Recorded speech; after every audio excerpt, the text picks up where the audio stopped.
Hello everyone, Kurt Holfeder here and welcome back to another episode from Holfeder Labs. Today we continue on with the works of Fiore's Armazzari, and we are going to be shifting into the 6 dissimilar guards in which Fiore prescribes to us that we can hold a sword of two hands. Now, one thing about this section right here that I'm going to talk about is that each one of these positions have got their own plays and actions which he tells us we can do. There'll be a second segment on each one of them going down that way with it all, as well as how we may get into them. But for today, I want to first and foremost introduce them to everybody. There's some people that may have not known what they are, and I want to take the opportunity also to share what my theory is and how this practice of the 6 dissimilar guards actually is for something else, which has more about preparing us for the long arm combat of the polearm section. So with that being the case here, before I go too far into it, let's get into it. Okay, so this week we're going to be focusing on the 6 dissimilar guards, and again, some of the observations that we get from them, that I get from them, that I also think is what Fiore is trying to convey to us as far as for training, as well as utilizing other arms here. Now, right off the bat here, you can tell I already have 2 other pieces right here that are part of his tradition, and the reality is, I think that there is a reason why you have 6 dissimilar guards in this section. As you go into the sword of two hands before we go into other ones. And I think that has to deal a lot with about what the second portion of the book really has to deal with, which is long-armed combat. So in this case right here, when we start talking about the sword in two hands, we are starting to go down the journey of long-armed combat, and there are rules there that apply to the body and how we have to shift things back into close quarter combat that allow us to understand that essentially when you lose length and distance on somebody, you have to be able to go back to it. But before that, there's always entry, there's always crossing and whatnot. So the 6 dissimilar guards, I'm going to put them across the screen right here. They are essentially, in my opinion, they are not just necessarily positions to take up in a fight. They are also what I would say is the beginning reps and sets that someone might learn before going into larger, heavier arms beyond the sword. A way I kind of talk to my students about this is, it's kind of like if you've ever been to the gym and you want to bench press 225 pounds, you don't just start there. You start off at lower weights. So you might start off at like 90 pounds, but work to 135, work to 185, and then eventually work up to 225 to be able to get to your goal. To me, at this point, why you have 6 dissimilar guards with the sword is because essentially this is that 135 weight area that we're going to on the journey to the 225 and beyond weights. These 6 dissimilar guards are not just ways to do that, however. They are also very universal concepts that we can utilize with the sword that make the fight of the time very dynamic. In armored fighting out there, it is not uncommon to see these types of guards come into place. It's also not uncommon to think that, to employ them to be able to distract people in different forms and fashions. And so as much as we are also learning about how to use longer arms, we are also, in the same context right here, making this tool here, the sword, a lot more deployable under different types of combat situations.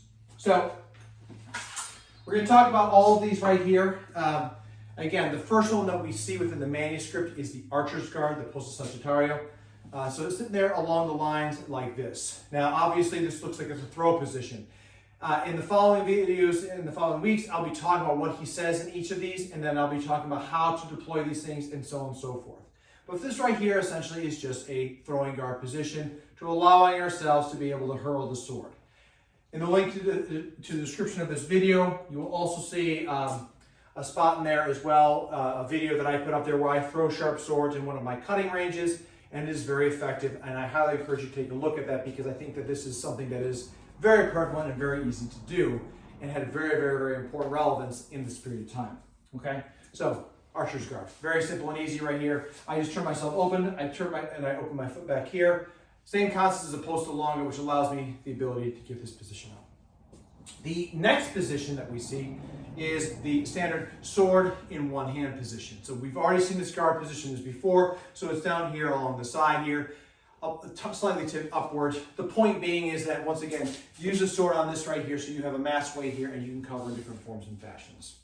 The third one here is one of these shortened sword guards or armored guards that we see, or grips I should say. And again, the thumbs are aligned towards the tip, if you will, but my hand is not on the pommel so much, it's not on the haft, it's dropped back to the pommel for mass extension and reach here. This makes it very nimble, and the portion right here is back weighted, okay? The next armored sword position is putting the hands together inside here, where our thumbs are inboard, and now we have the sword in front of us in this form and fashion here. Again, very, very, very tight to the body, and also being able to have a little bit more structure with the length of the blade. Both of these right here, just as a quick note, and I'll talk about it here, it's different as far as how they all go.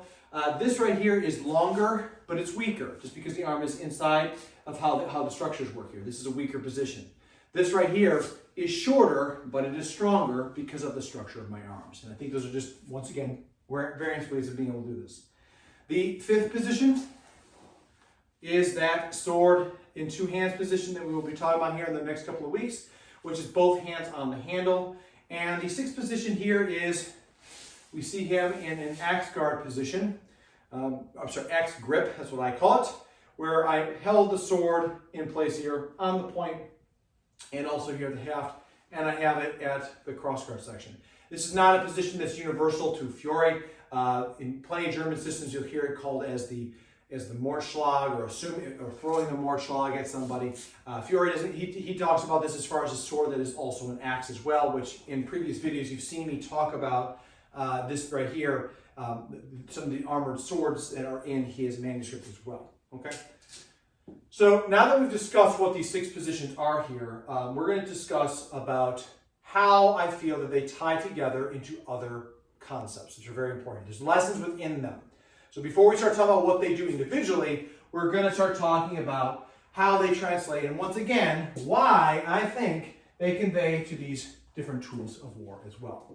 So the first position we have here with the archer's guard, right? So being able to throw the sword. Interestingly enough, if I hold it like this, of course the tip goes down because it's longer in weight, right? In this case right here, you see the same thing right here when it comes down to being held by the tip area.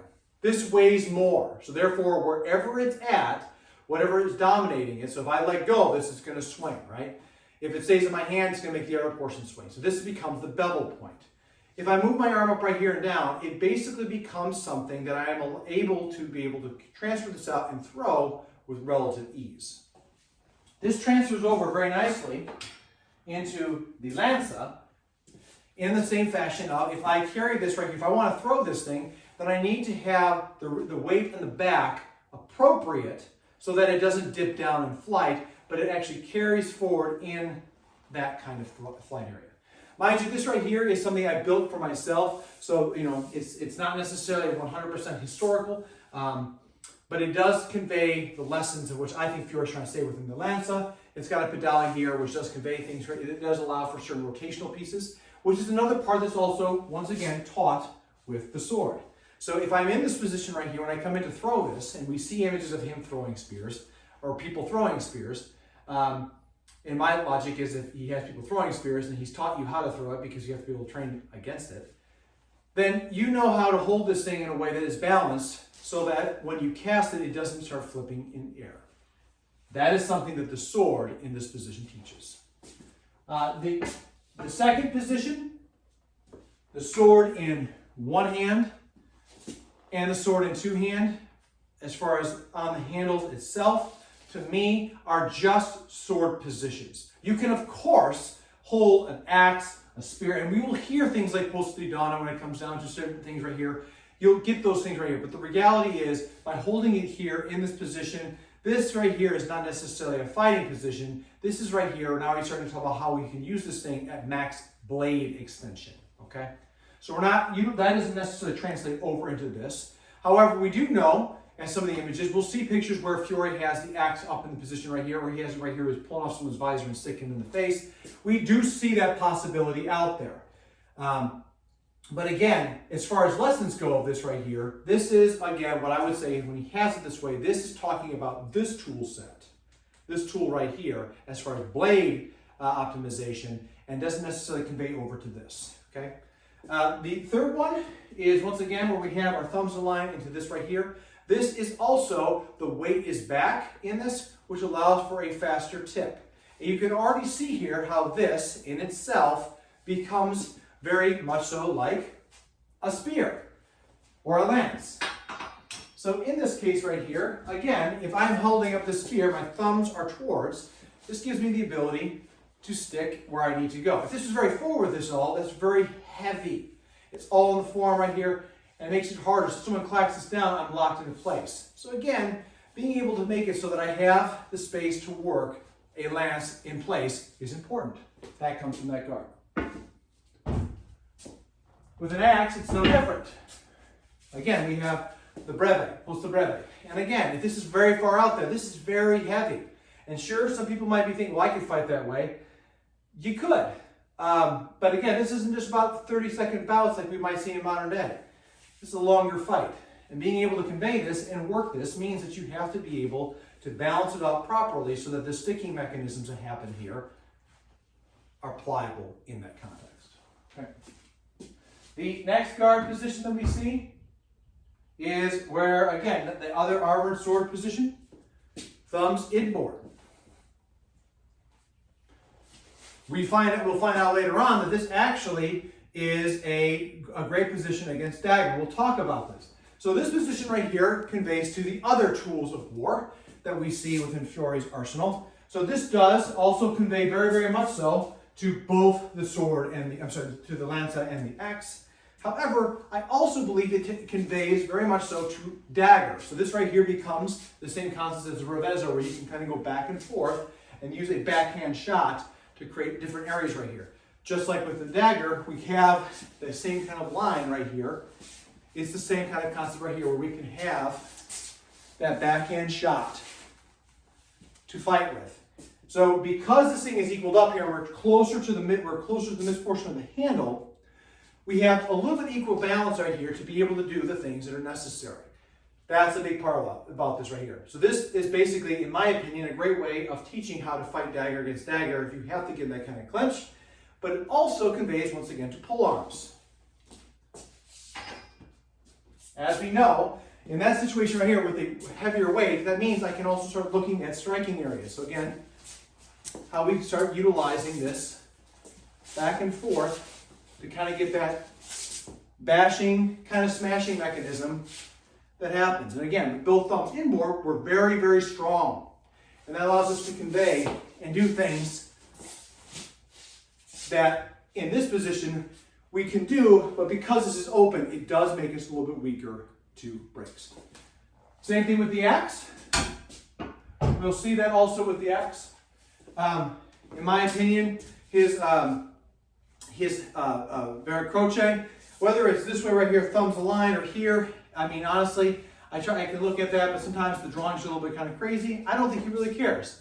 I think it could be this way or it could be this way. Point being is, once again, I have means of being able to strike with that backward shot, which allows this thing to be much more dynamic in that purpose. When it comes down to the next position, the sword in two hand, being out off the shoulder here. So again, we have it where, again, we're talking about max usage of the blade. Now, of course, this does convey over to the other arms here, but again, as I said, the weight of these, of historical ones, is different than when stuff that you go when it comes down to training. There's plenty of padded stuff out there, but it does not weigh the same thing as a historical piece of equipment. So with this position here, having the sword in two hands, it is about longest projection of the sword itself into a position which allows us to kind of be able to use the crossings, which we talked about last week. Okay? And then, of course, the last one we have here is the concept of the axe grip, where we see it right here. And again, there are great trainers out there for this, but this, once again, the weight in the hands here, feel the thumbs are in line towards the pommel, which allows me to, once again, create the same thing, but I reserve my heavy position, the cross guard here, in reserve. So I might be out here and then strike out with that heavy blow when I've cleared up certain things in front of me. As you can already tell, that right there also is no different within the axe. Using the Q end right here to thrust in and to have my heavy blow in reserve so that when it does come, maybe I beat strike at the same time. And this heavy shot is ready to go and deliver the punch I need for it. Okay? So that right there is the conveyance of what I believe those 6 positions talk about, and they convey to the training piece out there with the sword. Interestingly enough here, I see, once again, I talk about the algorithm, the combinations which Fiore offers for us. So each and every last one of these shows us ways in which how to hold this in a beneficial factor. So this right here, in this position, we're looking at how our fingers are basically holding this. Here we see one hand on the sword, one hand off. Here the thumbs are both aligned towards the tip. Here both the thumbs are aligned towards the center. And we're already starting to see how these become combinations. Like, what can you do with each of the hands? When we start going into other positions here of being on the sword, both hands are on the handle right now, right? And then finally, last but not least, both hands on the blade itself. So, but right here, they're now, once again, pointed towards the pommel of the sword.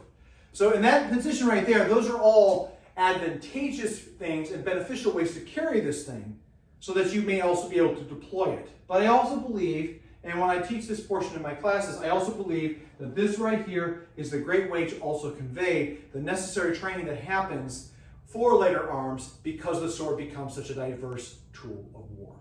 And that concludes this portion right here about the 6 dissimilar guards and some of the lessons we see off of them, as well as the various combinations that happen with them. We'll be talking about other ones here in following weeks in regards to each one of their plays and what they talk about to kind of convey again, once again, the purpose of those positions.